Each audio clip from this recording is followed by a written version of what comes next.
இப்போ பாருங்க, நம்ம ஈரோடு சங்கீதா டெக்ஸ்டைல்ஸ்ல இப்போ வந்து இவர் மாஸ்டர். இதை வந்து கட்டிங் போட்டுக்கிட்டு இருக்காரு. இப்போ சைஸ் வந்து 36, 44. இதை வந்து டிராயிங் பண்ணி இவரு இந்த பீஸை ரெடி பண்ணி கொடுத்துக்கிட்டு இருக்காரு.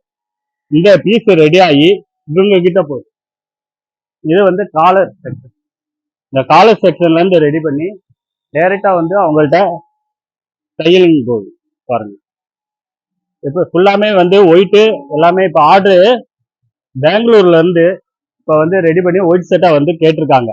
அங்க வந்து பெரிய ஒரு கார்மெண்ட்ஸ் வந்து அவர் ரெடி பண்ணி வச்சிருக்காரு. அவர் வந்து இப்போ நம்ம கிட்ட கேட்டு ஒயிட் செட்டா ரெடி பண்ணி இவங்க தச்சுக்கிட்டு ரெடி பண்ணி ராஜா செக்ஷன்ல ரெடி பண்ணி நீங்க பாருங்க. ஒரு சட்டைக்கு வந்து எந்த பிரான்ச்லயும் வந்து இவங்க பாருங்க எல்லாமே வந்து டைரக்டா வந்து லைவா காட்டிக்கிட்டு இருக்கனால நம்ம ஹோல்சேல் ரேட்டை வந்து கொடுத்துக்கிட்டு இருக்கோம். இப்போ பாருங்க, எல்லா ஸ்டாஃபோட உழைப்பு தான் நாங்க வந்து இந்த ஒரு சட்டையை வந்து ஃபினிஷிங் பண்ணி கொடுத்துட்டு உங்களுக்கு மெயின்டைன்ஸ் பண்ணி கொடுக்குறோம்.